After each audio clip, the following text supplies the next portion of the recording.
আসসালামু আলাইকুম। আমি খাদিজা সাতক্ষীরা থেকে বলছি। নতুন একটি ভিডিওতে আপনাদের সবাইকে ওয়েলকাম করছি। আশা করছি যে যেখান থেকে দেখছেন, দেশ ও দেশের বাহির থেকে সবাই ভালো আছেন। আমিও আলহামদুলিল্লাহ ভালো আছি। আজ ভিডিও শুরু করেছি সকাল থেকে। এখানে নাস্তার জন্য নুডলস রান্না করব, তাই আমি নুডলসটা সেদ্ধ করতে বসিয়ে দিলাম।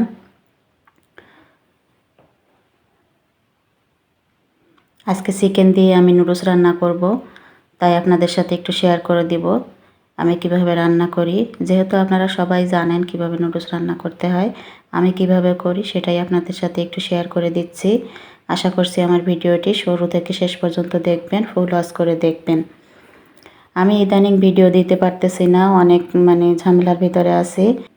আমার চ্যানেলের বয়স 1 বছর পার হয়ে গেছে, এজন্য ইউটিউব থেকে আমার ওয়াচ টাইম কেটে নিচ্ছে। আমি সব আপুদেরকে বলবো, আপনারা 1 বছরের ভিতরে আপনাদের চ্যানেল মনিটাইজেশন করার চেষ্টা করবেন। আমার চ্যানেল 1 বছর পার হয়ে গেছে, তাই আমার ওয়াচ টাইম কেটে নিচ্ছে, প্রচুর পরিমাণে ওয়াচ টাইম কেটে নিচ্ছে। তাই আমার প্রিয় বন্ধুদের কাছ থেকে আমি সবসময় সাহায্য চাইবো। সবাই আমার ভিডিওগুলো দেখবেন, কেউ টেনে টেনে দেখবেন না, আমার লাইভে যুক্ত হবেন, আমাকে একটু সময় দিয়ে সাপোর্ট করবেন। আপনাদের সাহায্য না পেলে আমি কখনোই এখানে এগোতে পারবো না, তাই আপনারা প্লিজ আমাকে একটু সাপোর্ট করবেন। আপনাদের সাহায্য চাই, সাপোর্ট চাই, তাহলেই আমি আমার চ্যানেলটিকে এগিয়ে নিয়ে যেতে পারবো। আমার চ্যানেলটি বেশি বেশি করে সাবস্ক্রাইব করে দেবেন, কেউ আমার ভিডিওগুলো স্কিপ করবেন না। অনেকে কমেন্ট করেন কিন্তু লাইক দেন না, প্লিজ লাইক দিয়ে দিবেন। একটা লাইক আমার ভিডিওটা আপনাদের মতন আরও 10 জনের কাছে পৌঁছে দিবে।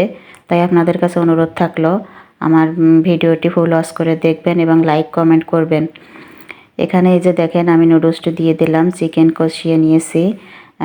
কড়াইতে নাড়াচাড়া করতে অসুবিধা হচ্ছে, এক হাত দিয়ে ভিডিও করতেছি, ওই জন্য মানে আর দেখাতে পারলাম না, স্কিপ করে দিলাম।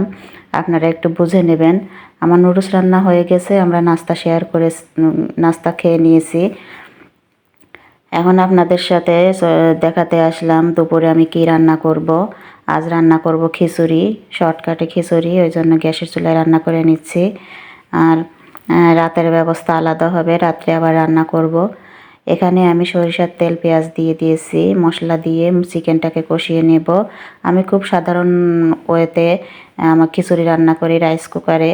আপনারা আগের ভিডিও যদি আপনারা দেখে থাকেন নিশ্চয়ই জানেন, খুব সহজ এবং শর্টকাটে আমি খিচুড়ি রান্না করি, ঝামেলা মুক্ত। এই যে এখানে সরিষার তেলের ভিতরে পেঁয়াজ একটু ভেজে নিয়ে তারপরে মশলা দিয়ে দিচ্ছি।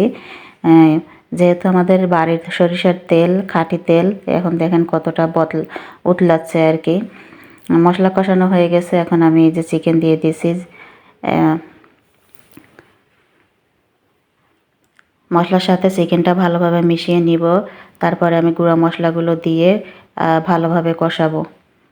আপনারা সবাই খিচুড়ি রান্না করতে পারেন, তারপর আমি শর্টকাটে যেভাবে রান্না করি আপনাদের সাথে একটু শেয়ার করে দিলাম।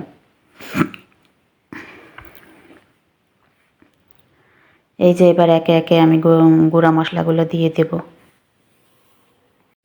আমার ঠান্ডা লেগেছে, গলাটা একটু বসে বসে গিয়েছে, আর আমি সকালবেলা ভয়েস দিচ্ছি, ওই জন্য একটু গলাটা অন্যরকম মনে হতে পারে আপনাদের কাছে, প্লিজ স্কিপ করবেন।